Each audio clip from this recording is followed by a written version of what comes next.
तशरीफ रखिए।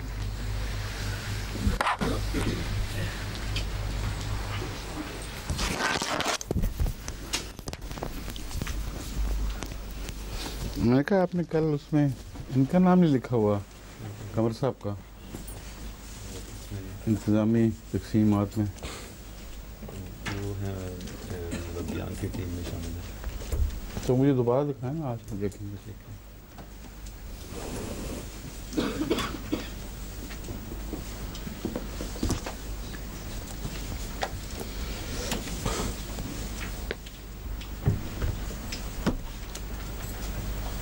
नया रुकू और नई तिलावत है। औज़ु बिल्लाहि मिनश शैतानिर रजीम, बिस्मिल्लाहिर रहमानिर रहीम। या अय्युहल्लज़ीना आमनू इज़ा लक़ीतुम फ़िअतन फ़स्बुतू वज़्कुरुल्लाह कसीरन लअल्लकुम तुफ़्लिहून। वातिउल्लाह व रसूलहू वला तनाज़ऊ फतफ़शलू व तज़हब रिहुकुम वस्बिरू इन्नल्लाहा मअस्साबिरीन। वला तकूनू कल्लज़ीना ख़रजू मिन दियारिहिम बतरन व रिआअन नास व यसुद्दूना अन सबीलिल्लाहि वल्लाहु बिमा यअमलून मुहीत। वइज़ ज़य्यन लहुमुश शैतानु अअमालहुम वक़ाल ला गालिब लकुमुल यौम मिनन नास व इन्नी जारुल लकुम फलम्मा तराअतिल फ़िअतानि नकसा अला अक़बैहि वक़ाल इन्नी बरीउम मिनकुम इन्नी अरा मा ला तरौना इन्नी अख़ाफ़ुल्लाह वल्लाहु शदीदुल इक़ाब। इज़ यक़ूलुल मुनाफ़िक़ून वल्लज़ीना फ़ी क़ुलूबिहिम मरज़ुन ग़र्र हाउलाइ दीनुहुम वमन यतवक्कल अलल्लाहि फ़इन्नल्लाहा अज़ीज़ुन हकीम। वलौ तरा इज़ यतवफ़्फ़ल्लज़ीना कफ़रुल मलाइकतु यज़रिबून वुजूहहुम व अदबारहुम वज़ूक़ू अज़ाबल हरीक़ ज़ालिका बिमा क़द्दमत ऐदीकुम व अन्नल्लाहा लैसा बिज़्ज़ल्लामिल लिल अबीद। कदाबि आले फ़िरऔन वल्लज़ीना मिन क़ब्लिहिम कफ़रू बिआयातिल्लाहि फ़अख़ज़हुमुल्लाहु बिज़ुनूबिहिम इन्नल्लाहा क़विय्युन शदीदुल इक़ाब।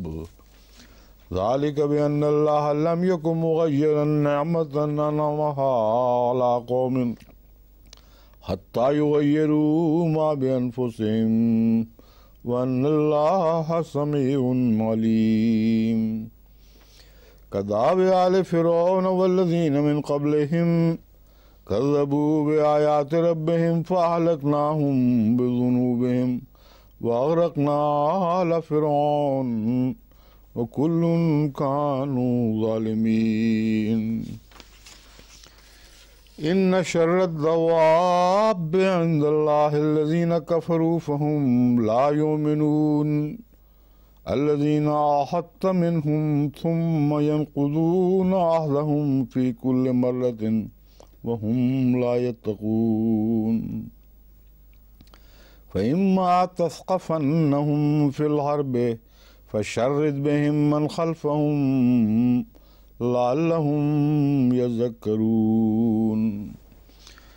वइम्मा तख़ाफ़न्न मिन क़ौमिन ख़ियानतन फ़अंबिज़ इलैहिम अला सवाअ इन्नल्लाहा ला युहिब्बुल ख़ाइनीन। वला यहसबन्नल्लज़ीना कफ़रू सबक़ू इन्नहुम ला युअजिज़ून। वअइद्दू लहुम मस्तताअतुम मिन क़ुव्वतिन व मिन रिबातिल ख़ैल तुरहिबून बिही अदुव्वल्लाहि व अदुव्वकुम व आख़रीन मिन दूनिहिम ला तअलमूनहुम अल्लाहु यअलमुहुम وما تنفقوا من شيء في سبيل الله يوفى إليكم وأنتم لا تظلمون وإن جنحوا للسلم فاجنح لها وتوكل على الله إنه هو السميع العليم وإن يريدوا أن يخدعوك فإن حسبك الله هو الذي أيدك بنصره وبالمؤمنين وألف بين قلوبهم لو أنفقت ما في الأرض جميعا ما ألفت بين قلوبهم ولكن الله ألف بينهم إنه عزيز حكيم يا أيها النبي حسبك الله ومن اتبعك من المؤمنين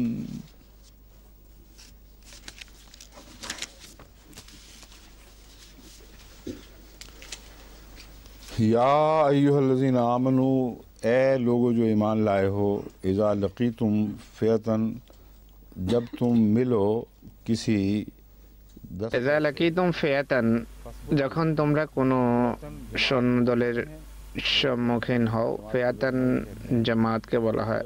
ফিয়াতান আর সেনা বাহিনীর জন্য যখন ব্যবহার হয় তখন সৈন্য দল অনুবাদ করতে হবে। ফাসবেতু যখন সম্মুখীন হও সৈন্য দলের তখন অবিচলিত থাকবে। ওয়াজকুরুল্লাহ আল্লাহ তাআলাকে অজস্র ধারায় স্মরণ করো। লাআল্লাকুম তুফলিহুন যেন তোমরা সফল কাম হতে পারো।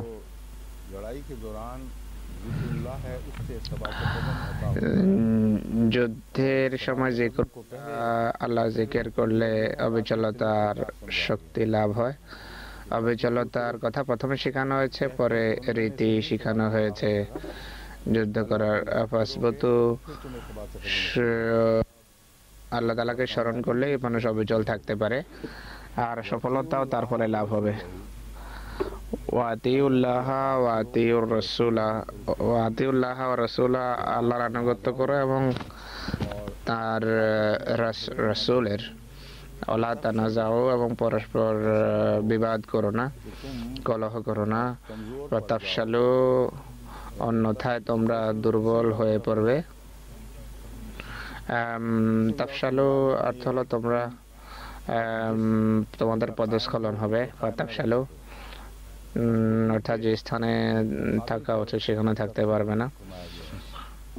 ফাসবতুর বিপরীতে তাফশালু রাখা হয়েছে, অর্থাৎ তোমাদের জন্য দিক নির্দেশনা হলো তোমরা অবিচল থাকো।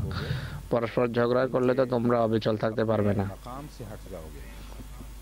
বরং তোমরা তোমাদের যে অবস্থান তার থেকে তোমরা সরে ছিটকে পড়বে।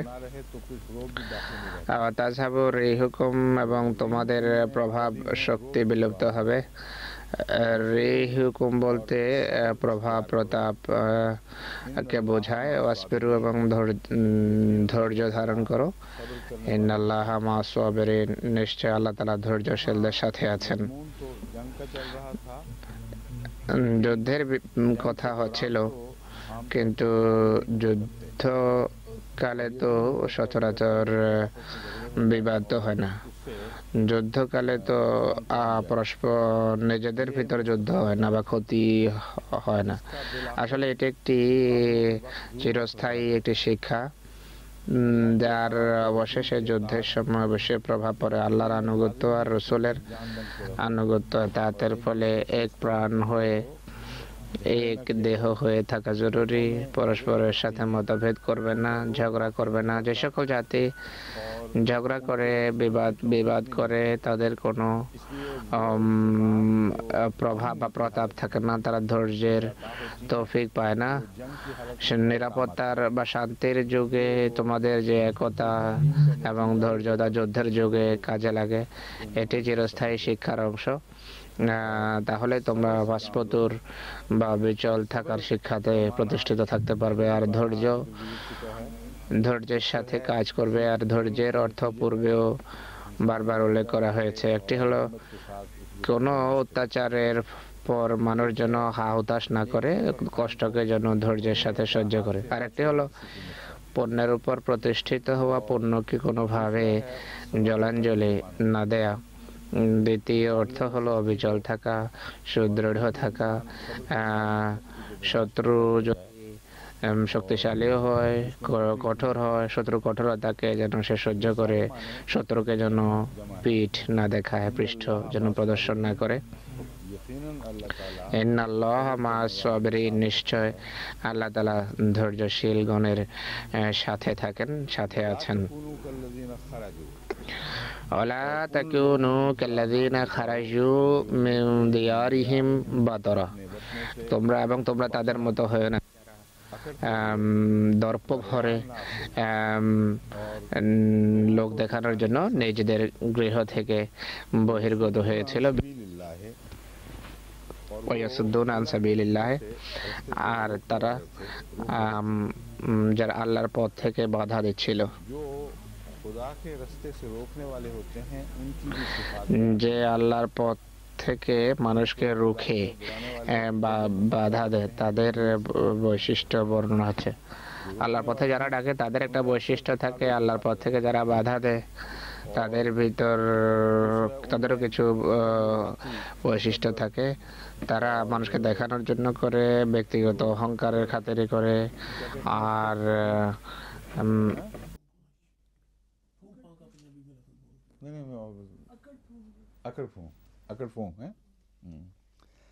अकड़फूं जो है वो उनमें नुमाया होती है। তারা বড় অহংকারী হয়ে থাকে। ওয়াল্লাহু বিমা ইয়ামালুনা মুহিত, আর তারা যা কিছু করে, আমল করে, আল্লাহ তারা যা কিছু করে উহার উপর, বেমা ইয়ামালুন, তারা যা কিছু করে আল্লাহ উহাকে ঘিরে রেখেছেন বা পরিবেষ্টন করে আছেন।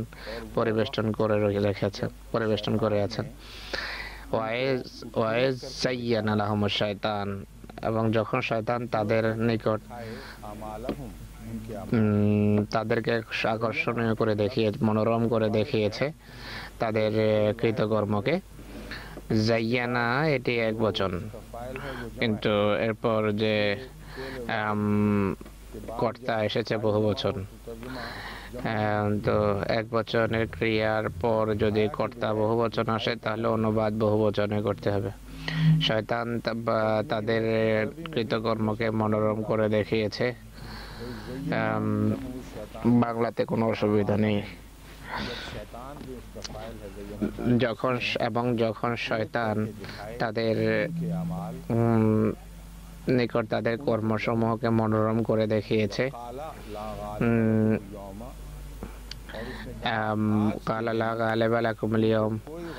তাদের এবং সে বলেছিল যে আজ লোকদের মধ্য থেকে কেউ তোমাদের উপর জয়যুক্ত হতে পারবে না। ওয়াইন্নী জারুল লাকুম, এবং নিশ্চয় আমি তোমাদের সাথে আছি, আমি তোমাদের সাথে চলছি। পালামা তারা আতিল ফিয়াতানে, তারপর যখন দুদল পরস্পর মুখোমুখি হলো তখন সে নিজ গোড়ালি দয়ে ফিরে এলো এবং বলল, নিশ্চয় আমি তোমাদের ব্যাপারে দায়িত্ব মুক্ত, তোমাদের সাথে সম্পর্ক নেই আমার, আমি তোমাদের ব্যাপারে দায়মুক্ত। নি আরামালা তারাও না, আমি তা দেখছি যা তোমরা দেখো না। ইন্নী আখাফুল্লাহ, আমি নিশ্চয় আল্লাহকে ভয় করি। আল্লাহ শাদীদুল ইকাব, আর আল্লাহ শাস্তি দানে অতি কঠোর। এই ঘটনাটি আসলে কি? শয়তান বলতে কাকে বোঝাচ্ছে? বিভিন্ন মুফাসসির লেখেন সুরাকা বিন মালিক বিন জওশুম সে শয়তান ছিল যে প্রথমে তাদেরকে প্ররোচিত করেছে, মক্কাবাসীদেরকে বলেছে মুসলমানদের উপর আক্রমণ করো, আমি তোমাদের সাথে আছি, আমার সাহায্য তোমাদের সাথে থাকবে। আর যখন উভয় সৈন্যদল মুখোমুখি হলো তখন সে পালিয়েছে। এই রায়তে কিছু মুফাসসির বর্ণনা করেছেন, আমার মতে মোটেই গ্রহণযোগ্য নয়।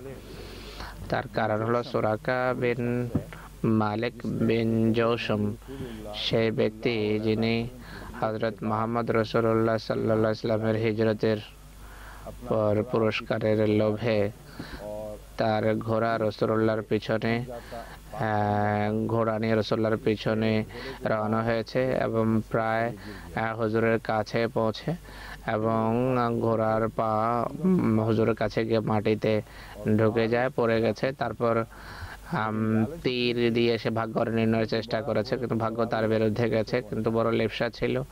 আবার ঘোড়ায় বসে হুজুরের পিছু ধাওয়া করে, তারপর পুনরায় ঘোড়ার পা মাটিতে বালিতে ঢুকে যায়, আবার পড়ে গেছে। এত কাছে পৌঁছে গেছে সে যে হুজুর সাল্লাল্লাহু তেলাওয়াতের আওয়াজ সে শুনছিল এবং সে বলে যে রাসূলুল্লাহ সাল্লাল্লাহু পিছনে তাকাননি। বিন্দুমাত্র ভয় বা বিন্দুমাত্র কোনো ভীতি তার ভিতর ছিল না। হযরত আবু বকরের আওয়াজকে শুনছিলেন না, বারবার পেরেশান হচ্ছিলেন কোনো ব্যক্তি আমাদেরকে পাকড়াও করে কিনা। বারবার আবু বকর পিছনে তাকে দেখছিলেন। ইনি স্বয়ং বর্ণনা করেন যে আমি তখন ঘোড়া থেকে নামলাম, আমি ঘোড়ায় বসে তাদেরকে নিরাপত্তার আওয়াজ দিলাম। পুনরায় তীর ভাগ্য নির্ণায়ক তীর ব্যবহার করেছে এবং আবার বিরুদ্ধে গেছে। ঘোড়ায় উঠে সে শান্তির আওয়াজ দিল। হুজুর তখন সে কাছে গিয়ে বলল যে আমি এই উদ্দেশ্যে বেরিয়েছিলাম, এটি আমার ইচ্ছা ছিল, কিন্তু আমার সাথে এই হয়েছে, তাই আমি আমার এই সংকল্প থেকে বিরত হচ্ছি এবং ফিরে যাচ্ছি। কিন্তু আমার মনে হচ্ছে যে আপনারা কিছু হয়ে যাবেন, জয়যুক্ত হবেন। যদি কিছু না হওয়ার হতো তাহলে আমার সাথে এটি হতো না। তাই আগামী দিনের জন্য আমাকে নিরাপত্তার নিশ্চয়তা দিন। এর রায় থেকে বোঝা যায় যে হযরত আবু বকর সিদ্দিক রাদিয়াল্লাহু আনহুর এক চাকর বা দাস এই কাজে নিযুক্ত ছিল। হুজুর যখন অর্থাৎ আদেশ ছিল যে গুহায় যখন আমরা থাকবো তখন খাদ্য পানীয় ইত্যাদি নিয়ে গুহায় যাবে, কোনো একটি স্থানে গিয়ে আমাদের সাথে সাক্ষাৎ করবে। এবং হুজুর সুরাকা বিন মালিকের এই যে ঘটনা, সেই গুহা থেকে শহর থেকে বেরিয়ে যাওয়ার ঘটনা, সবাই তো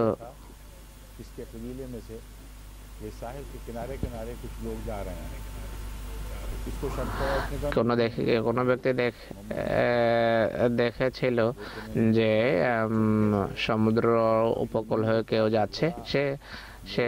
সে বলল যে না, হযরত আবু বকরের দাস বলে যে না, কিছু স্ত্রী না, সুরাকার কথা হচ্ছে। সুরাকার রায়তে বর্ণনা করে যে এক চতুর্থ ব্যক্তিও ছিল, তা সে ছিল হযরত আবু বকর সিদ্দিক রাদিয়াল্লাহু আনহুর দাস ছিল, যে খাদ্য পানীয় নিয়ে সেখানে পৌঁছেছে। আর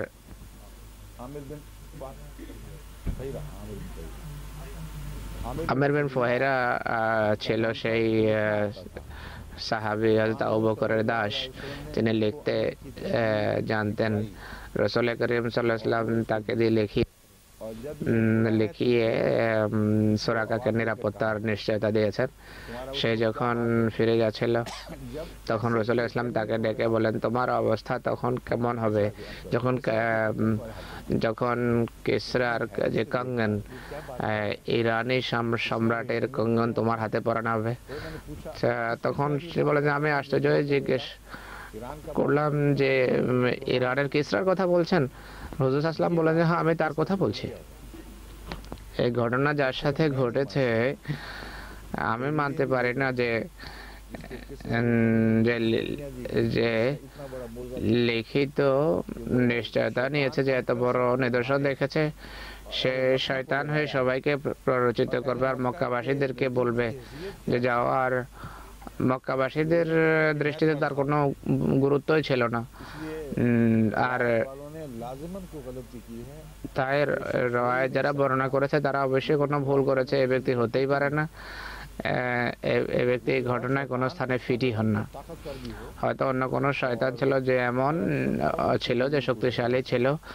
আরব নেতাদের কোনো নেতা ছিল যে আরবকে প্ররোচিত করেছে আর শেষে এসে ভয় পেয়ে মাত্র লেজ গুটিয়ে পালিয়েছে। की किताबों में हर जगह चली आ रही है। যাই হোক, এইসব কথা সিরতের বিভিন্ন বইতে চলে আসছে, তা গ্রহণযোগ্য নয়। शख्स को मुताबिक नहीं होता। এই দুই ঘটনা এক ব্যক্তি সম্পর্কে হতে পারে না। देखिए इसमें इतनी ताकत नहीं है। তারপর আমি বলেছি যে সুরাকার এমন কোনো বিশেষ পদমর্যাদা ছিল না। মক্কাবাসীরা তার কথা মানবে এবং সে মক্কাবাসীদেরকে বলবে যে আমি তোমাদের সাথে ছিলাম, এমন কথা হতেই পারে না। এই ব্যক্তি তো মক্কাতেও ছিল না, বাইরে কোনো স্থানে থাকতো।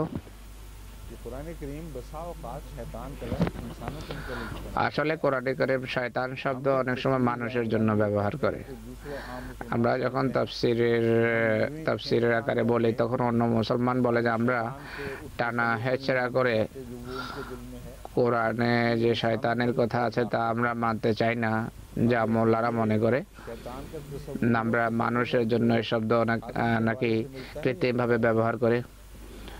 এখন এটিকে সেই শয়তান যার কথা আদমে বেড়াতে আছে, না অন্য শয়তান? करके दिखाए। আর এটি বলছে যখন শয়তান তাদেরকে তাদের কর্মসমূহকে মনোরম করে দেখিয়েছিল, সে বলেছিল যে আজ তোমাদের মধ্যে হতে কেউ, আজ লোকদের মধ্যে হতে কেউ তোমাদের উপর জয়যুক্ত হতে পারবে না, এবং আমি তোমাদের সাথে সাথে আছি। ওলাম্মা তারাতিল ফিয়াতানে নাকাসা আলা আকিবাই, অতঃপর যখন দুই দল পরস্পর সম্মুখীন হলো। होती है, मुठभेड़ नहीं होती। आपने मुठ लिखा हुआ यहाँ, तर्जुमे में वो लिखने में गलती रह गई है। हाँ, नकसा आला आक़िबैहि, নাকাসা আলা আকিবাই হে, कहा मैं तुम যখন গোড়ালিতে সরে পড়লো তখন সে বলল, নিশ্চয় আমি তোমাদের ব্যাপারে দায়মুক্ত। এমনি আরা মালা তারাও না, নিশ্চয় আমি যা দেখি তা তোমরা দেখো না। আমি আল্লাহকে ভয় করি। আল্লাহ শদীদুল ইকাব, আল্লাহ শাস্তি দান অতি কঠোর। শয়তান কি এই কথা বলতে পারে तौबा, मैं तो बड़ा अल्लाह से डरता हूँ। शैतान যে আমার তওবা, আমি আল্লাহকে ভয় করে? শয়তান কোথায় আল্লাহকে ভয় করে? हार कर फिर क्या कि मैं वापस जा रहा हूँ, এসব কিছু প্ররোচিত করে বলছে যে আমি ফিরে যাচ্ছি। স্পষ্ট কথা, কোনো মানুষের কথা হচ্ছে। শয়তান শব্দ মানুষের জন্য ব্যবহার হয়। আর একটি ঘটনা আছে বদরের, वो शख्स हो और वो হতে পারে সেই ব্যক্তি হবে সুরাকা, না হয়ে অন্য কোনো ব্যক্তি হবে। होशियार था काफी। এক সর্দার যে খুব ধূর্ত ছিল, कहते थे कि दबे पाँव चला जाएगा, हालात देख कर वापस आएगा। তার সম্পর্কে মক্কাবাসীরা বিশ্বাস করতো যে গোপনে যাবে, গিয়ে দেখে আসবে মক্কা থেকে মদিনা, যে কি হচ্ছে মদিনাতে। সে মক্কাবাসীরা তাকে বলে যে যাও সমুদ্রের কিনারা হয়ে, যে তারা কেমন এবং যুদ্ধের ফলাফল কি হবে। जगह से छुपकर সে গোপনে সেখানে গিয়েছে, গোপনে কোনো স্থানে থেকে পুরো তদন্ত করেছে, আর সংখ্যাও গণে ফেলেছে মুসলমানদের, এবং বলেছে যে তারা সংখ্যা কম, দুর্বল, বৃদ্ধ দেখেছি। তাদের মাঝে এমনও ছিল যাদের কাছে অস্ত্র নেই, পদাতিক, তারপরে দুর্বল অবস্থা মুসলমান সৈন্যদের, কিন্তু তোমরা হারবে আর তারা জিতবে। ये कैसे हो सकता है? तुम नक्शा और सोच रहे हो, তারা বলে যে এটি কিভাবে সম্ভব? তুমি চিত্র ভিন্ন অঙ্কন করছো আর ফলাফল ভিন্ন। তার যে উত্তর দিয়েছিল, তারপরে যুক্তিযুক্ত সে বলল যে আমি 313 সৈন্য নয়, সিপাহী নয়, 300 মৃত লোককে দেখে এসেছে। আর মৃত্যুর সাথে কে জিততে পারে, বা মৃতের সাথে যুদ্ধ করে কে জিততে পারে? এটি অসাধারণ একটি সাইকোলজিক্যাল বা মনস্তাত্ত্বিক কথা ছিল যা সে বলেছে। সে বলল যারা মরার জন্য এসে গেছে তারা তো মোটেই যুদ্ধের ময়দান থেকে পালাবে না, আর তোমরা জীবনকে ভালোবাসো। मोहब्बत हो वो मौत আর যারা জীবনকে ভালোবাসে তারা মৃত্যুর জন্য যারা প্রস্তুত, তাদের বিরুদ্ধে কখনো জয়যুক্ত হয় না। আর এই ঘটনা এমন যা সত্যিকার অর্থে গ্রহণযোগ্য, আর তাতে অনেক হিকমত আছে। হতে পারে এই ব্যক্তি साथ निकला हो कि जासूसी প্রথমে দুর্বিসন্ধি নিয়ে এসেছিল, পরে সে গোয়েন্দাগিরির জন্য যায়। সে সেখানে যে সংকল্প দেখে এসেছিল, তার ফলে সে তওবা এবং ইস্তেগফার করেছে। था, ये मेरे याद नहीं नाम उसका। এই ব্যক্তি কে ছিল আমি জানি না। तरफ मंसूब करते हैं या किसी और की तरफ, लेकिन वो सरदार है जिस जो इम्कान है कि यहाँ शैतान से वो मुराद हो। আর হতে পারে শয়তান বলতে এই সর্দারের দিকে ইশারা এখানে। के मुतालिक फिर ये कहते हैं এখানে হয়তো শয়তান বলতে कि हो गया था, এই ব্যক্তির দিকে ইশারা। সুরাকা তো পুরো মুসলমান হয়ে গেছে, কিন্তু मगर यहाँ এই ব্যক্তি সম্পর্কে জানা নেই যে সে মুসলমান হয়েছিল কিনা। এখানে তার সম্পর্কে যে কথা আছে তাহলে সে বলেছে যে আমি আল্লাহকে ভয় করি। এজ ইয়াকুলুল মুনাফিকুনা ওয়াল্লাযিনা ফি কুলুবিহিম মারাদুন, মুনাফিক লোক যখন এই কথা বলে আর সে সমস্ত ব্যক্তিরাও যাদের হৃদয়ের রোগ আছে তারা বলে যে গাররা হাউলাই দীনুহুম, दीन में इनके दीन में তাদের ধর্ম তাদেরকে ধোঁকা দিয়েছে বা তাদেরকে অহংকারী করে তুলেছে। दूर भी धोखा ही होता है। অহংকারী এবং ধোঁকা একই কথা হুজুর বলছেন। और जो মাইয়া তাওয়াক্কাল আলাল্লাহ ফাইনাল্লাহ আজিজুন হাকিম, আর যে আল্লাহর উপর নির্ভর করে সেখানে নিশ্চয় আল্লাহ অতীব পরাক্রমশালী, পরম প্রজ্ঞাময়। यहाँ वल्लज़ीना फी कुलूबिहिम मरदुन ওয়াল্লাযিনা ফি কুলুবিহিম हाउलाए মারাদুন, তারা বলল যে গাররা হাউলাই দীনুহুম। गर्रा का जो मजमून है ये उस रवायत से मिलता जुलता গাররার है।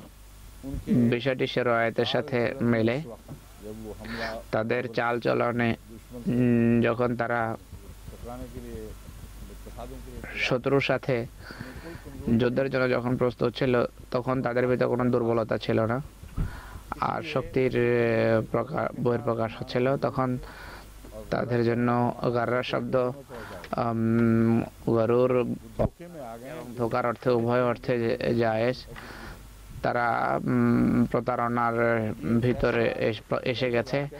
বোকারা জানে না যে তারা কিছুই নয়, তাদের কোনো শক্তিই নেই। खुदा जाने कालता এই ঘটনা পূর্বের ঘটনার সাথে সম্পর্ক রাখে আল্লাহ তাআলা যে ফলাফল বের করছেন তা হলো মাই তাওয়াক্কাল আলাল্লাহ আজিজুল হাকিম, যারা আল্লাহর উপর নির্ভর করে তাদের ভিতর এই বৈশিষ্ট্য সৃষ্টি হয়। ফাইনাল্লাহ আজিজুল হাকিম, আল্লাহ তাআলা এই ব্যাপারে গালিব, পরাক্রমশালী এবং যা ইচ্ছা করতে পারেন। আজিজের একটি অর্থ হলো সম্মানিত, অন্য অর্থ হলো পরাক্রমশালী।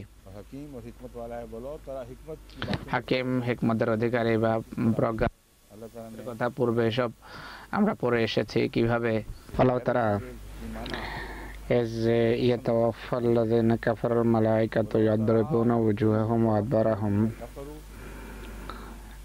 এবং যারা অবিশ্বাস করেছে যদি তুমি তাদেরকে দেখতে যখন ফেরেশতাগণ और अगर তাদের মুখমণ্ডলে এবং পৃষ্ঠদেশে আঘাত করে তাদের প্রাণ সংহার করে,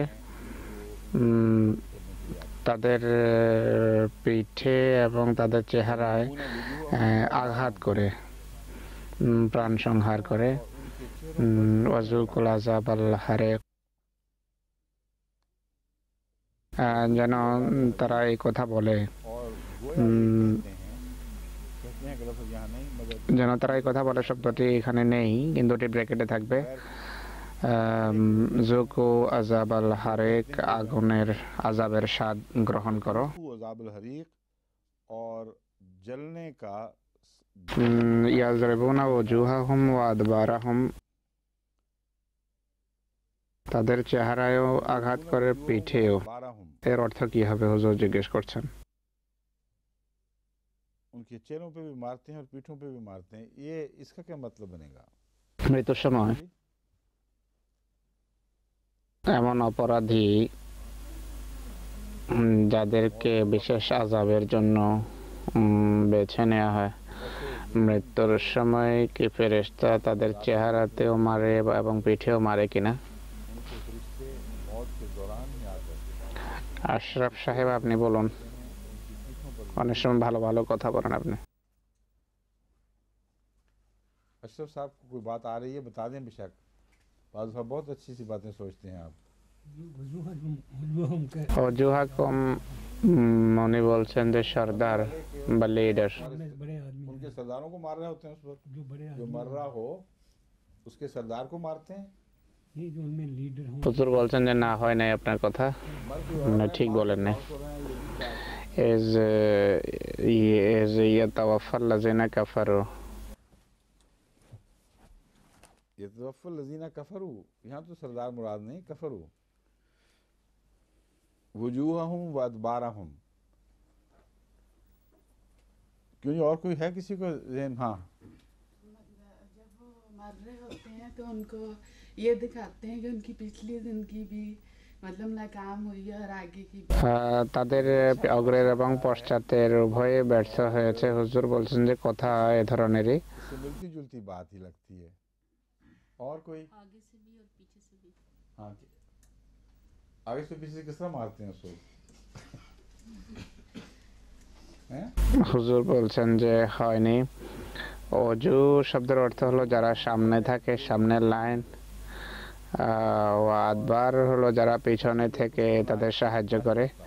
বাদবার যারা পিছনে রেখে গেছে, रह गया है, पीछे छोड़कर जा रहे हैं। তখন তাদের আক্ষেপ হয়, পরিতাপ হয় যে তারা যা কিছু পিছনে রেখে এসেছে তার স্মৃতি তাদেরকে কষ্ট দেয়, আঘাত করে। আর চোখের সামনে তারা যা দেখে, যা আমরা কালকে পাবো, দেখবো, তা তাদেরকে তখনই শাস্তি দেওয়া আরম্ভ করে। ইয়াদরিবুনার তাফসীর হলো যুকু আযাব আল হারিক। তারা চোখের সামনে একটি জ্বালার আযাবের আগুনের আযাব দেখে। তো আগুনের আযাবের স্বাদ গ্রহণ করো, যা পেছনে ছেড়ে যাচ্ছ তা তো তোমাদেরকে অভিশাপ দিচ্ছেই। আর তার আক্ষেপ হয় মৃত্যুর সময়, মানুষ তা বুঝে। আর যা সামনে থাকে, তো সামনে যা আছে তা তো আল্লাহ তাআলার পাকড়াও, তা দাঁড়িয়ে আছে। তোমরা জানো কোনো নেক কর্ম করনি, যার ফলে আরামেই তোমরা সেখানে আরাম পাবে। তো আযাবুল হারিক সেখানে আরম্ভ হয়ে যাবে। তাই চাখো বা স্বাদ গ্রহণ করো শব্দ ব্যবহার আছে। পরের শাস্তি তো আছেই, কিন্তু মৃত্যুর সময়কার ব্যাকুলতার কথা আছে। ফেরেশতা মারে, এর অর্থ হলো ফেরেশতা তাদের ব্রেইনে, তাদের হৃদয়ে এই ধরনের চিন্তা এবং ভাবনা সৃষ্টি করে এবং বলে যে তোমাদের পেছনে কি রেখে এসেছো, আগামীতে কি আশা রাখতে পারো। তখনকার যে ব্যাকুলতা তা মারাত্মক জ্বালা পোড়া সৃষ্টি করে। যালিকা বিমা কাদ্দামাত আইদিকুম, যালিকা বিমা কাদ্দামাত আইদিকুম, ইহা তাই যা তোমরা অগ্রে প্রেরণ করেছো, তোমাদের স্বীয় হস্তের পূর্বকৃত কর্মের ফল।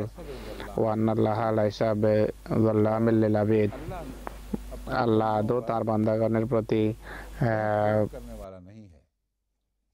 इसके मुतालिक भी জুলুম করেন না। এটি নিয়েও মুফাসসিরগণ সমস্যায় আছেন। সমস্যার সমাধান করতে তারা অসুবিধা বোধ করে, বেশ কিছু প্রস্তাব পেশ করে তারা। লাইসা বিযাল্লামিল লিল আবিদ, আল্লাহ তাআলা জাল্লাম নয়। জাল্লাম বলা হয় অশেষ অত্যাচারী, মারাত্মক অত্যাচারী। আবিদ বলা হয় মিসকিন, দুর্বল, অত্যন্ত অসহায়, যাদের কোনো শক্তি নেই, সামর্থ্য নেই। क्या कहते हैं उसको पंजाबी में? बड़ा अच्छा सा लफ्ज़ है। हैं? नमाना। नमाना, हाँ, नमाना। पर ये लफ्ज़ नमाना নামানা শব্দ পাঞ্জাবিতে ব্যবহার করেন আল্লাহ তাআলা। क्या इसका मतलब এর অর্থ কি আল্লাহ তাআলা অল্প জুলুম করেন? करने वाला है? অনেক বেশি নয়, অল্প করেন কি? আসলে অর্থ এটি নয়। যখন এক্সাজারেশন শব্দ যখন ব্যবহার হয়, তার সামনে যদি নেগেটিভ ফর্ম থাকে, এর অর্থ হলো আল্লাহ তাআলা মোটেই জুলুম করেন না। তো মুবালাগার সিগার পূর্বে লাইসা শব্দ আসলে এর অর্থ হলো আল্লাহ বিন্দু মাত্র জুলুম করেন না, আদৌ জুলুম করেন না। অনেক মুফাসসির এই অর্থ করেন যে আবিদ শব্দ বলছে যে গরিব, সরল, যাদের কাছে কিছু নেই, এমন অবস্থায় কে জুলুম করতে পারে? তারপর তাদের উপর সীমাতিরিক্ত জুলুম করার কথা প্রশ্নই ওঠে না। তো এইভাবে তারা কিছুটা এই বিষয়টা বর্ণনা করার প্রয়াস পায়, কিন্তু আমার মতে এটি নিশ্চিত কথা, এটি প্রতিষ্ঠিত নীতি যে যখন কোনো মুবালাগার শব্দের পূর্বে তার যদি নেতিবাচক বিশেষ্য আসে, তা ব্যবহার হয়, তাহলে এর অর্থ হলো বিন্দুমাত্র আল্লাহ জুলুম করেন না।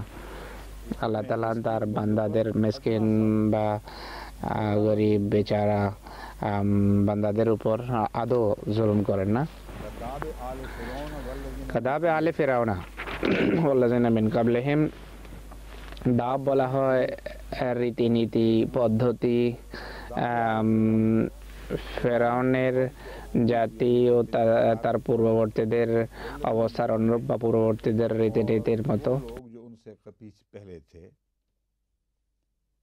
कफरू बे आयातिल्लाह, কাফারু বে আয়াতিল্লাহে, তারা আল্লাহর নিদর্শনাবলীকে অস্বীকার করেছে। ফাখাযাল্লাহু বিযুনুবিহিম, তো আল্লাহ তাদেরকে তাদের পাপের জন্য ধৃত করলেন। ইন্নাল্লাহা কাবিয়্যুন শাদীদুল ইকাব, নিশ্চয় আল্লাহ বড় শক্তিশালী এবং শাস্তি দানে বড় কঠোর। इनकार कर पकड़ने की बात नहीं है। এখানে অস্বীকারের কারণে ধৃত করার কথা বলা হয়নি, পাপের কারণে ধৃত করার কথা বলা হয়েছে। তো পাপের কারণে ধৃত করার বিষয়টি তাদের অস্বীকারের কারণে হয়েছে। হযরত মুসা আলাইহিস সালাম যেখানে আল্লাহর আযাব নাযিল হওয়ার দর্শন বর্ণনা করেছেন, সেখানে এই কথা বলেছেন। তিনি বলেন যে অনেক সময় বিভিন্ন জাতি পাপ করতেই থাকে, আল্লাহ তাআলা তাদেরকে শাস্তি দেন না, ধৃত করেন না। এই দুনিয়াতে তাদের খোলা ছুটি থাকে, যাচ্ছে তাই করে। মৃত্যুর পরে শাস্তি পুরস্কারের বিষয় আছে, সেটি পৃথক বিষয়। কিন্তু আল্লাহর নবী যখন আসেন, যখন তারা নবীর বিরুদ্ধে বিদ্রোহ দেখায়, মাথা চারা দিয়ে ওঠে, তখন তারা ধরা পড়ে। কিন্তু পাপের কারণে তারা ধরা পড়ে। আসলে শুধু নবীকে অস্বীকার করার কারণে নয়, অস্বীকার করা একটি ছুতা হিসাবে কাজ করে আল্লাহর শাস্তির, আল্লাহর পাকড়াওয়ের জন্য। তো এই বিষয়টি সমস্ত মানব জীবনের ক্ষেত্রে সবসময় প্রমাণিত হয় এবং সত্য দেখা যায়। অগণিত এমন জাতি আছে যারা পাপে লিপ্ত ছিল, গুজরে গেছে, কিছু হয়নি। কিন্তু যখন নবী এসেছেন, তারা অস্বীকার করেছে, তখন তারা ধৃত হয়েছে তাদের পাপের কারণে। তখন তাদের পাপ তাদের জন্য শাস্তি হিসাবে এসেছে এবং তাদেরকে ঢেল দেওয়া হয়নি। আর এই বিষয়টি ব্যাপক একটি বিষয়, বিভিন্ন উদ্ধৃতির বরাতে বোঝানো হচ্ছে। সংক্ষেপে এতটা বলছি, ইতিহাসের উপর যদি দৃষ্টিপাত করেন, এটি দেখবেন যে আখাযাল্লাহু বিযুনুবিহিম, আল্লাহ তাআলা এতে তাদের পাপের ফলাফলের দিকে ইশারা, যার কারণে তারা ধরা পড়ে। যুদ্ধ হয় সুদখোরির কারণে, সুদি ব্যবস্থাপনার কারণে। দীর্ঘকাল সুদি ব্যবস্থাপনা জারি থাকে, কিন্তু মানুষ ধরা পড়ার সময় তখন আসে যখন আল্লাহর পক্ষ থেকে এক পয়গাম্বর আসেন, আর তখন তাদের পাপ পেকে যায়, পাপের ফল তারা পায়। হযরত মসিহ মাউদ আলাইহিস সালাতু ওয়াস সালামের আগমনের পর প্রথম বিশ্বযুদ্ধ হয়েছে, দ্বিতীয় বিশ্বযুদ্ধ হয়েছে, তৃতীয় বিশ্বযুদ্ধের প্রস্তুতি চলছে। তো আল্লাহর পক্ষ থেকে এক পয়গাম্বর যখন আসেন আর সতর্ক যখন করেন, তখন এই সমস্ত জাতির পাপ স্বয়ং তাদের বিরুদ্ধে বর্তায় আযাবের আকারে ছেয়ে যায়। কাদাবে আলে ফেরাউনা বলা হচ্ছেন যে ফেরাউনের লোকদের এবং তার পূর্বের লোকদের রীতিনীতির উপর ভাবত এই ধরনের কাজ তারা পূর্বেও করত, কিন্তু যখন তারা তখন ধরা পড়েছে যখন আল্লাহর রাসূল এসেছেন এবং তারা অস্বীকার করেছে। পয়গম্বরকে অস্বীকার করার সময় কেন তারা ধরা পড়ে, এর কারণ কি? এতে দ্বিতীয় হিকমত হলো, পয়গম্বর তখন আসেন যখন নিজেদের পাপের কারণে তারা ধ্বংসের কিনারায় পৌঁছে যায়। পয়গম্বর তাদেরকে বাঁচানোর জন্য আসেন, ধ্বংস করার জন্য নয়। তাই পয়গম্বরের বা রসুলের কথাকে বৃদ্ধাঙ্গুলি দেখানো, তার কথা না মানা, এমনই যেমন কোনো মানুষ যে পাথরের বড় পাহাড়ের কিনারে দাঁড়িয়ে থাকে, তাকে যদি বলেন যে সামনে যেও না, পড়ে যাবে, তারপরে সে যদি বিরত না হয়, বরং যদি সে সামনে আগাতে থাকে কিনারা পর্যন্ত যাওয়ার পরও যদি বিরত না হয়, তাহলে কার দোষ হবে? যে ডাকবে তার দোষ নাকি তার নিজের দোষ? তাই বাহ্যত মনে হয় তাকে অস্বীকার করার কারণে সে শাস্তি পেয়েছে। শাস্তি তো পেয়েছে, কিন্তু এই অর্থে নয়। অস্বীকার করার কারণে উপর থেকে শাস্তি নাযিল হয়নি। অস্বীকারের কারণে সে নিজের হাতে মারা গেছে। আসলে যে ধ্বংসের ব্যবস্থা নিজের জন্য সে করেছে, তা থেকে সে বাঁচতে পারেনি। এটি হলো মূল বিষয়। বলা হয়েছে যালিকা বিআন্নাল্লাহ লাম ইয়াকুন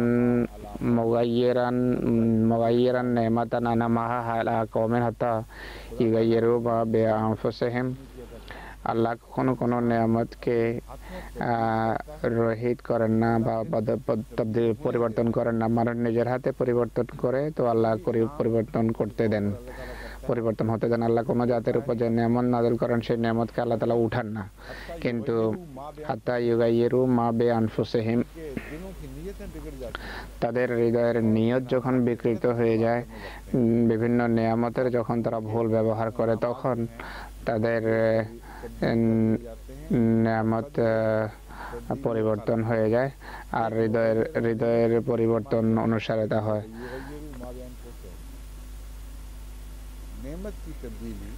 নেয়ামত পরিবর্তন হওয়া, নেয়ামতকে একটা মুসিবতে পরিবর্তন করা, এটি অভ্যন্তরীণ পরিবর্তনের সাথে সম্পর্ক রাখে, যার নেয়ামতের প্রতি অকৃতজ্ঞতার কারণে হৃদয়ে সৃষ্টি হয়। হৃদয় যখন বিগড়ে যায়, তখন নেয়ামতও বিগড়ে যায়। ওয়ান্নাল্লাহা সামিউন আলিম। আর জেনে রাখো যে যদিও আল্লাহ তাআলা সর্বশ্রোতা এবং সর্বজ্ঞানী, হৃদয়ে যদি পাক পরিবর্তন সৃষ্টি হয়ে যায় বা হৃদয় থেকে সাহায্যের ডাক উঠে, তাহলে এমন মানুষকে বাঁচানো সম্ভব। একই আয়াতকে এখন পুনরাবৃত্ত করা হয়েছে, যা পূর্বে ছিল। আয়াতের একটি অংশ আসছে কাদাবে আলে ফিরআউন ওয়াল্লাযিনা মিন কাবলিহিম। বলা হচ্ছে ফেরাউনের জাতির সাথে একই ব্যবহার হয়েছে, তাদের পূর্বে যারা ছিল তাদের সাথে একই ব্যবহার হয়ে আসছে। হে মক্কাবাসীগণ, হে আরবের অধিবাসীগণ, যাদেরকে রাসূলুল্লাহ সাল্লাল্লাহু আলাইহি ওয়াসাল্লাম সম্বোধন করছেন, তোমাদের সাথে একই ব্যবহার হবে। কাযাবু বিআয়াতি রাব্বিহিম ফাআহলাকনাহুম বিযুনুবিহিম। তাদের পাপ তাদেরকে ধ্বংস করার জন্য পূর্বে প্রস্তুত ছিল। তারা যখন আমাদের আয়াতসমূহকে অস্বীকার করলো, প্রত্যাখ্যান করলো, তখন আমরা তাদেরকে তাদের পাপের কারণে ধৃত করলাম। বাইরে থেকে কিছু আনার প্রয়োজন ছিল না। ওয়াগরাকনা আলা ফিরআউনা ওয়া কুল্লুন কানু যালিমিন। আমরা ফিরআউনের জাতিকে নিমজ্জিত করলাম, কেননা তারা সকলেই জালেম ছিল, বা তারা সবাই জালেম মানুষ ছিল, অত্যাচারী ছিল।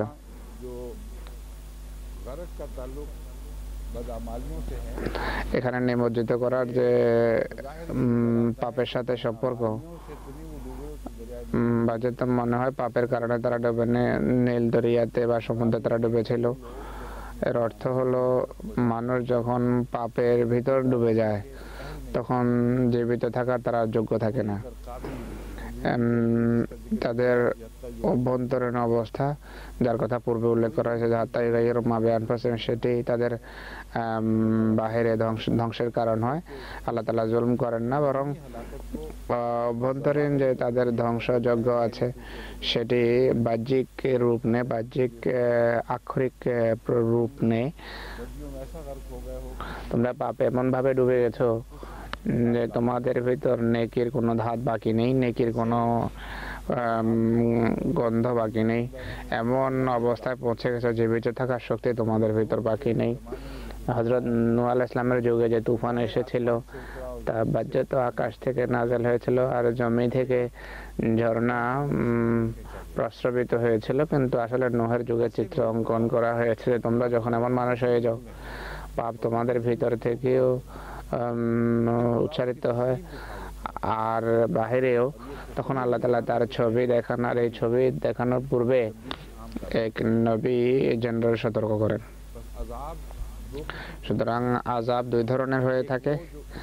একটি হলো এইভাবে সতর্ক করার পর আযাব আসে, কিছু আযাব আছে যা সতর্ক না করলেও এই রোগ যখন সীমা ছাড়িয়ে যায় তখন ধীরে ধীরে এমন মানুষ ডুবে যায়। কিন্তু সতর্ক করা বলে যে এক আগত ব্যক্তি আল্লাহর পক্ষ থেকে কিছু জ্ঞান লাভ করে অবস্থা সম্পর্কে অবহিত করেছেন যা এক দার্শনিক বলতে পারে না। তাই এই কথাগুলো অত্যন্ত গুরুত্বপূর্ণ। এই বিষয়কে বুঝুন যেন এক সত্যবাদী এবং এক দার্শনিকের স্টাইলের ভিতর পার্থক্য করতে সক্ষম হন। অর্থাৎ নূহের যুগে যা হয়েছে, আজকে আমরা অতীতের উপর যখন ভাবে বলতে পারি যে তাদের ধ্বংস হওয়া ছিল, কারণ তাদের ভিতর জীবিত থাকার কোনো বৈশিষ্ট্য ছিল না। তাদের অভ্যাস এমন ছিল জাতির ভিতরে যখন তা প্রবেশ করে জাতি ধ্বংস হয়ে যায়। কিন্তু কোন দার্শনিক এই ঘটনার পূর্বে এই সিদ্ধান্ত উপনীত হতে পারতো না যে যেহেতু তারা নিমজ্জিত হয়ে গেছে তাই তারা নিমজ্জিত হবে। অর্থাৎ বৃষ্টির তাদের সাথে কি হবে, কিভাবে হবে, এই অনুমান কেউ করতে পারে না। এই ফতোয়া দিতে পারে যে তারা জীবিত হওয়ার যোগ্য নয়, এটা জীবিত থাকার জীবন পদ্ধতি নয়। হযরত নূহের সময় এমনটি হয়েছে। সেই সমস্ত কথা বর্ণনা করা হয়েছে যা তাদের পাপের ফলে এক নবীর জন্য বোঝা সম্ভব ছিল, যাকে আল্লাহ বলেছে এক সাধারণ মানুষ সেই নিশ্চিত ফলাফলে পৌঁছতে সক্ষম নয়, কিন্তু ধ্বংসের কথা বলতে পারে নিশ্চিতভাবে। বেশ কিছু দার্শনিক বলে পম্পেতে বা পম্পিয়াতে যে ঘটনা ঘটেছে की शक्ल को पहुंच चुके थे, लेकिन पोम्फे में या पोम्पियाई भी उर्दू में लिखा जाता है, वहाँ जो वाक़या गुजरा है उसमें ये तो कोई फलसफी नहीं कह सकता था कि সে ব্যাপারে কোনো দার্শনিক এই কথা তো বলতে পারে না যে লাভা আসবে বা ভূমিকম্পের ফলে জমি থেকে যা বের হবে তাতে তারা ডুবে যাবে, এ কথা কেউ বলতে পারে না। কিন্তু তারা এখন লেখে যে সে জাতি এমন চরম বিলাসিতায় মগ্ন ছিল যে তাদের কোনো মানবীয় গুণাবলী বাকি ছিল না। সকল প্রকারের পাপ যা আজকে ভাবা যেতে পারে তখনও তাদের ভেতরে ছিল, বিলাসিতার চরম পর্যায়ে ছিল। কিন্তু এটি হতে অবশ্যই সম্ভব, কিন্তু এতে কোনো সন্দেহ নেই যে কিন্তু তাদের ভিতরে হয়তো কোনো নবী এসেছিল, আর নবী আসলে এই ধরনের গুণাবলী শাস্তির কারণ হয়ে যায়। নবী অবশ্যই তাদেরকে বলেন যে তোমাদের সাথে এই ঘটনা ঘটবে। এই দৃষ্টিকোণ থেকে হযরত মসিহ মাউদ আলাইহিস সালাতু ওয়াস সালামের ভবিষ্যৎবাণীকে যদি বোঝার চেষ্টা করেন সমস্যার সমাধান হয়ে যায়। অনেকেই প্রাকৃতিক আযাব এবং আল্লাহর পক্ষ থেকে যে আযাব নাযিল হয় তার ভিতরে পার্থক্য করতে পারে না। তারা বলে যে এটি তো হয়েই থাকে, মসিহ ইসলাম ভূমিকম্প আসবে, ভূমিকম্প তো সবসময় আসে, তারকাও উল্কাপিণ্ড পরে, ধূমকেতু পরে, এটিও হয় সেটিও হয়। কিন্তু হযরত মসিহ ইসলাম যে চিত্র অঙ্কন করেছেন পৃথিবীর ধ্বংসের, পৃথিবীর কোনো দার্শনিক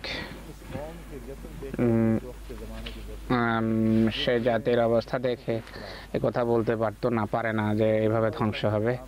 হযরত মসিহ ইসলাম যে চিত্র অঙ্কন করেছেন তাদের তিনটি কথা পরিষ্কারভাবে আমি বলছি। একটি হলো তিনি লিখেছেন যে কশ্তিয়া চলতি হ্যাঁ তা কুষ্টিয়া নৌকা চলে যেন কুষ্টি হয়, কুষ্টির উদ্দেশ্যে নৌকা চলছে। এখানে নৌ যুদ্ধের দিকে ইশারা।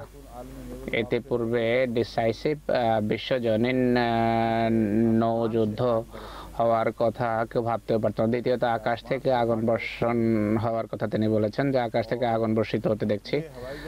উড়োজাহাজের আবিষ্কারের পূর্বের ভবিষ্যৎবাণী এগুলো 1901 এবং 1905 সনের মাঝে মসিহ ইসলামের যে রোয়া এবং দিব্য দর্শন আছে তাতে আকাশ থেকে আগুন বর্ষিত হওয়ার কথা রয়েছে। 1905 সনে যখন জাহাজ আবিষ্কার হয়েছে তখন তার এত প্রাথমিক পর্যায়ের ছিল জাহাজ, যে জাহাজের আবিষ্কার কর্তা বা যে দেশেই তা হয়েছে আমেরিকাতে, তারা ভাবতেও পারতো না যে রাইট ব্রাদার্স যেই খেলনা জাহাজ আবিষ্কার করেছে তা কোনো যুগে মানুষের জন্য আগুন বর্ষণের জন্য ব্যবহার হবে কেউ ভাবতেও পারতো না। হযরত মুসলিম ইসলাম বলেন যে আমি আগুন বর্ষিত হতে দেখছি। তৃতীয় কথা যা অত্যন্ত গুরুত্বপূর্ণ, তিনি বলেছেন যে আযাব আল্লাহ তাআলা আমাকে দেখিয়েছেন তাতে গ্রাম, শহরের পর শহর, গ্রামের পর গ্রাম, এলাকার পর এলাকা, সকল প্রকারের জীবন শূন্য হয়ে গেছে। আর এটি পারমাণবিক যুদ্ধ ছাড়া সম্ভব নয়। যুগের পাপ যতই হোক না কেন, তার সহজাত যে কনক্লুশন ড্র করা যা মুসলিম ইসলাম করছেন তা মানুষের সাধ্যের বাইরে। সুতরাং শাস্তি তো কৃতকর্মেরই মানুষ পেয়ে থাকে, আর সেটি শাস্তির কারণ হয়ে যায় বা সেটি শাস্তি হয়ে যায়। কিন্তু আল্লাহ তাআলা অনেক সময় সেটিকে শাস্তি হিসাবে দেখান, আর অনেক সময় পাপের ফল একত্রে প্রকাশ পায় এবং যুদ্ধ আরম্ভ হয়ে যায়। তো উভয় ক্ষেত্রে শাস্তি মানুষ পাপেরই পায়। আর নবী সেই কাজ করেন যা মানুষের সাধ্যের বাইরে। এমন ভবিষ্যৎবাণী করেন যে ভবিষ্যৎবাণীর ফলে পৃথিবী বোঝে যে অদৃশ্য কোনো শক্তি তাকে এই সংবাদ অবহিত করেছে, নতুবা প্রাকৃতিক সহজাত অবস্থার ফল এমন হতে পারে না। চতুর্থ কথা তিনি বলেছেন যার ভি হোগা তো হোগা ও ঘড়ি বাহালে যার সম্পর্কে সেই যুগের অবস্থা দৃষ্টি বলাই যেত না যে যারের অবস্থা করুণ হবে।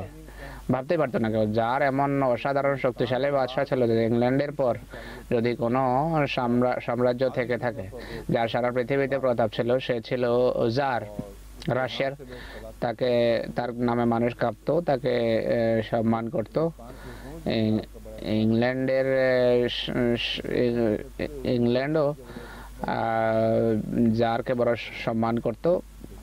মুসলিম ইসলাম ভবিষ্যৎবাণীর আকারে একটা পংক্তি লিখেছেন যে জার ভি হোগা তো হোগা উস ঘড়ি বহালে জার ভি হোগা, অর্থাৎ জারিয়ত মিটে যাওয়ার মতো থাকবে, শেষ নিঃশ্বাস নেবে। ততদিন জীবিত থাকলেও করুণ অবস্থায় জীবিত থাকবে। এটি সেই সমস্ত যুদ্ধের ফলাফল যার কথা মুসলিম ইসলাম পূর্বে বর্ণনা করেছেন, তাছাড়া এটি সম্ভবই নয়। তো একই সময়ে প্রকৃতির আইনকে পরিবর্তন করা হয় না, আর প্রকৃতির যে আইন আছে তাকে সক্রিয় করে দেওয়া হয়। তার ফলে সহজাত যে শাস্তি যা স্বাভাবিক বা প্রাকৃতিক নিয়ম হিসাবে মনে হয় তা আপনি হয় না, বরং আল্লাহর সিদ্ধান্ত অনুসারে হয়। এই কথা যদি বোঝেন তাহলে প্রকৃতির যে সাধারণ প্রাকৃতিক দুর্যোগ বা আযাবের যে কারণ, সেগুলো যখন আল্লাহ তাআলার নির্দেশ হয় তখন এগুলো কাজ করা আরম্ভ করে। আর তো আল্লাহ তাআলা এইসব কথাকে কাদাবে কালে ফেরাউনের মাঝে রেখেছেন। এই সমস্ত কথাকে ফেরাউনের জাতি এবং তার পূর্বে যারা ছিল তাদের সাথে যে ব্যবহার হয়েছে তা যদি পড়ো তাহলে তোমরা বুঝবে। ফেরাউনের জাতি দীর্ঘকাল বড় যশ ও খ্যাতির শীর্ষে ছিল। মিশরের ফেরাউনদের ইতিহাস পড়ার যোগ্য। আর তাতে কিভাবে তারা শাস্তি পেয়েছিল, কোন সতর্ককারী তাদের ভিতরে এসেছিল, এই বিষয়গুলো গবেষণার দাবি রাখে। আমি তাই বিশেষভাবে এটিকে এই জন্য বর্ণনা করছি। এই দুটো আয়াত অত্যন্ত গুরুত্বপূর্ণ, পুরো গবেষণা হয়নি এই দুটোর উপর।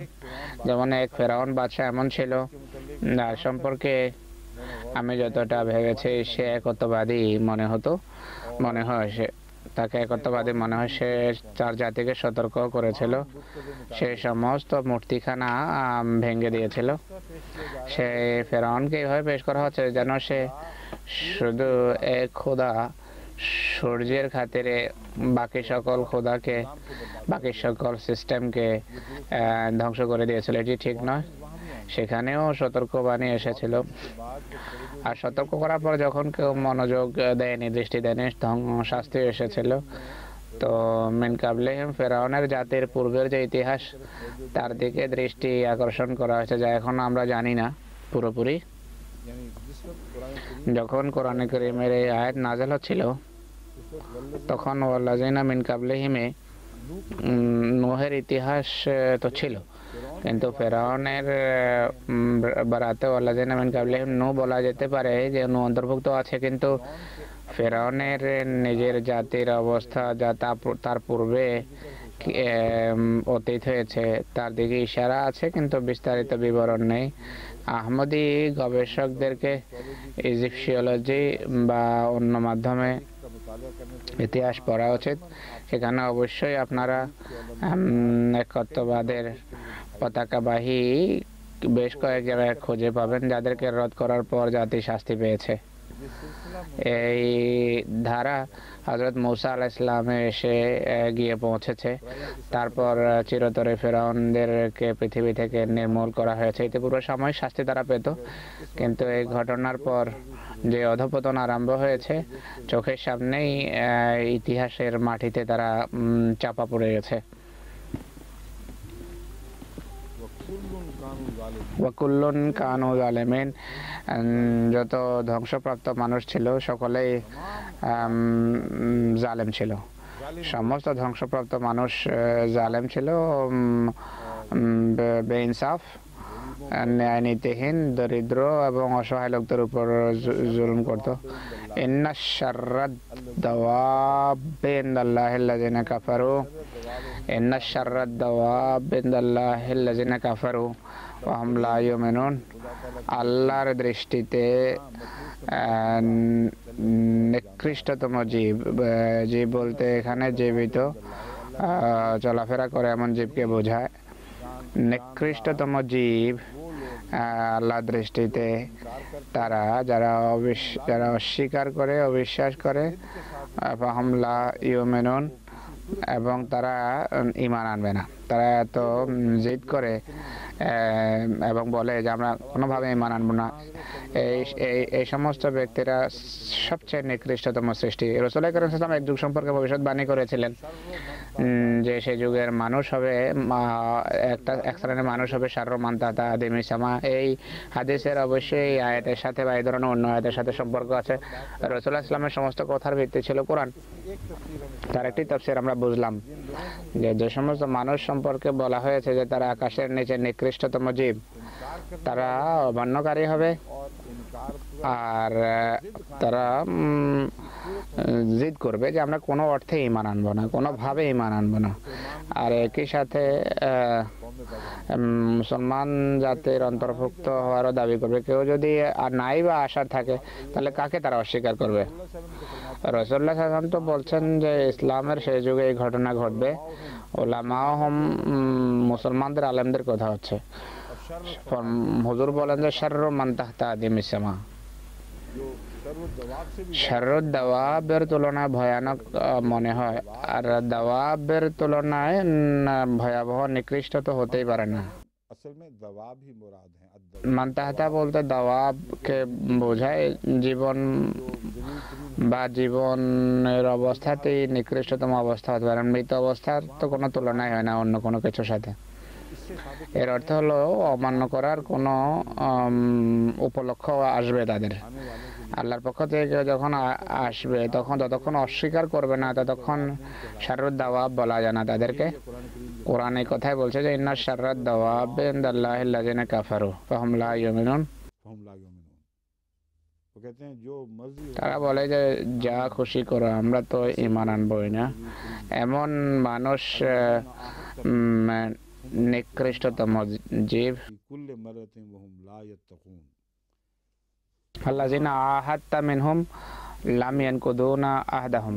এখানে বিষয় অতীতে কথা শেষ হওয়ার পর, ভবিষ্যৎবাণীর পর এখন কথা সেই যুগের দিকে ইশারা করছে। যে যুগ সম্পর্কে বলা হচ্ছে আল্লাযিনা আহাদতা মিনহুম, যাদের সাথে তুমি ওই সকল লোক তাদের মধ্যে যাদের সাথে তুমি অঙ্গীকার করেছো কিন্তু প্রত্যেকবার তারা অঙ্গীকার ভঙ্গ করে। হুম লা ইয়াত্তাকুন, আর তারা তাকওয়া অবলম্বন করে না। এরা बज़ाहिर नहीं वाक़िअतन उस जमाने की तरफ এখানে সে যুগের দিকে ইশারা করা হয়েছে, ভবিষ্যতের ভবিষ্যৎবাণী করা হয়েছে। তারা কারা? যারা অস্বীকার করবে, আবার নিকৃষ্ট জীব হবে। তাদের একটি অভ্যাস হলো তারা অস্বীকার করবে, আবার বলবে যে আমরা মানব না। তারা অঙ্গীকার ভঙ্গ করে। তোমার সাথে তারা যে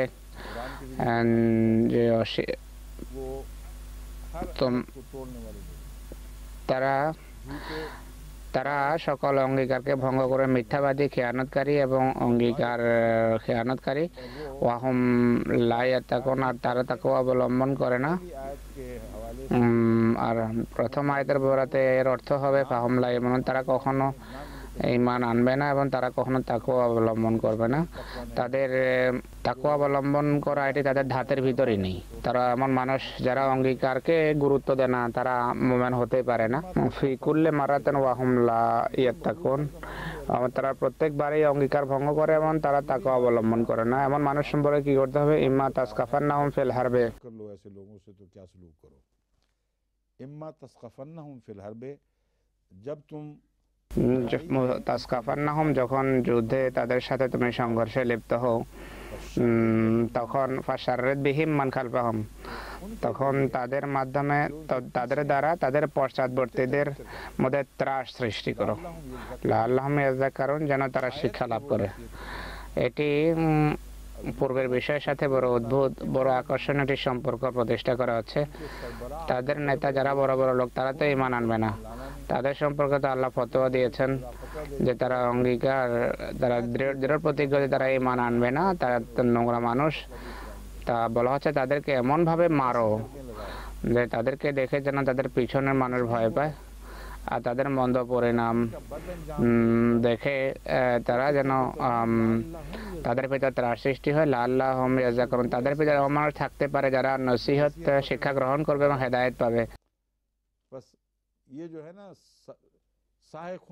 সাহেকুম তাসহিকার যে দোয়া, তো সেই দোয়াটি আয়াতের শিক্ষা অনুসারে তাতে আপত্তির কোনো কারণ নেই। আমাদের যুদ্ধ তো হবে দোয়ার মাধ্যমে, সরাসরি তো আমরা যুদ্ধ করতেই পারি না। আর হযরত সাল্লাল্লাহু আলাইহি সাল্লাম মসিহ সম্পর্কে ভবিষ্যৎবাণী করেছিলেন যে মসিহকে আল্লাহ তাআলা নির্দেশ দেবেন যে যুদ্ধ যদি করতে হয় দোয়ার মাধ্যমে করো। তরবারি যারা যুদ্ধ, তোমার অনুমতিও নেই, তোমার ভিতর শক্তিও নেই, তো দোয়ার মাধ্যমে আমাদেরকে যুদ্ধ করতে হবে। আর শারীরিক বিহীন এটি দাবি করে এই যে কমবক্ত হতভাগা যে পথে বাধা সৃষ্টি করছে, সে জাতিকেও পথভ্রষ্ট করছে, জাতিকেও ধৃষ্ট করছে, নিজেও ধৃষ্ট। তো এদেরকে এমন মারো, এমন ভাবে পিটাই করো যে তাদেরকে দেখে যেন তাদের পশ্চাতে যারা আছে তাদের চিন্তা ভাবনার যে ফ্যাকাল্টি সেটি যেন কাজ আরম্ভ করে আর তারা যেন হেদায়েত পায়। সময় হয়ে গেছে। অর্থাৎ হুজুর বলছেন এদের পর এমন মার পড়া উচিত সাধারণ মানুষ যেন বুঝতে পারে যে এরা তো এমন নয় যে তাদেরকে অনুসরণ করা যায়, এরা মোটেই অনুসরণ করার যোগ্য নয়, এদেরকে আমরা অনুসরণ করতেই পারি না। এখন দেখবেন এদের বড়রা ধরা পড়বে, মার খাবে, তখন গিয়ে সাধারণ মানুষের ধ্যান ধারণা আহমদিয়তের দিকে ঝুঁকবে ইনশাল্লাহ। তখন গিয়ে সাধারণ মানুষ আহমদিয়তের দিকে ঝুঁকবে, আহমদিয়তের অনুকূলে যাবে।